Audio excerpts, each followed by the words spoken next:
สหพันธ์แม่หญิงนครปากเซจัดพิธีเฉลิมฉลองวันแม่หญิงสากล8 มีนาคมครบรอบ116 ปีในวันที่ 6 มีนาที่ผ่านมาอยู่ที่สโมสรของนครปากเซ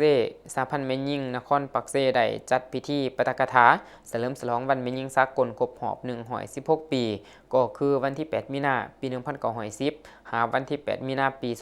2026ด้วยการให้เกียรติเข้าร่วมของทานคอนสวรรค์วันนิวงศ์ค่ำห้องเลขาพรรคนครประธานกวดกาพรรคนครปากเซ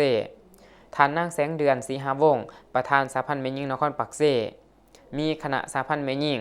มีสมาชิกสหพันธ์แม่หญิงจากกลุ่มบ้านธุรกิจสหพันธ์แม่หญิงจากของการออมขังนครปากเซเข้าร่วม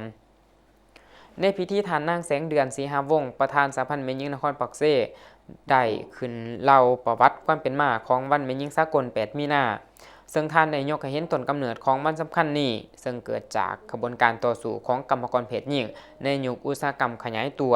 ในถ่ายศตวรรษที่19หาต้นศตวรรษที่20แม่หญิงในโรงงานอุตสาหกรรมถือกดขี่ขูดหีดอย่างหนักหน่วงเฮ็ดเวียกหลายชั่วโมงแต่ค่าจ้างต่ำและขาดสวัสดิการ8 มีนาปี 1899 และ 1908 กรรมกรเพศหญิงในนครนิวยอร์กได้ลุกขึ้นประท้วงให้ลดพรชั่วโมงเฮ็ดเวียกเพิ่มค่าแรงงานหยุดการใช้แรงงานเด็กและเรียกร้องสิทธิในการเลือกตั้งภายใต้คำขวัญข้าวจี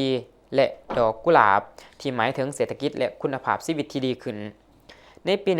1910 กองประชุมสากลเกี่ยวกับปัญหาแม่หญิงขังทับอิฐที่นครหลวงโคเปนฮากประเทศเดนมาร์กได้ตกลงรับรองเอาวันที่ 8 มีนาของทุกๆปีเป็นวันแม่หญิงสากลวันที่ 8 มีนาจึงเป็นสัญลักษณ์แห่งชัยชนะและการต่อสู้เพื่อสิทธิเสมอภาพประชาธิปไตยและความยุติธรรมของแม่หญิงทั่วโลกนับแต่ปี 1911 เป็นต้นมาวันนี้ได้กลายเป็นวันเฉลิมฉลองระดับสากลเพื่อระลึกถึงผลงานและบทบาทของแม่หญิงในการปกปักรักษา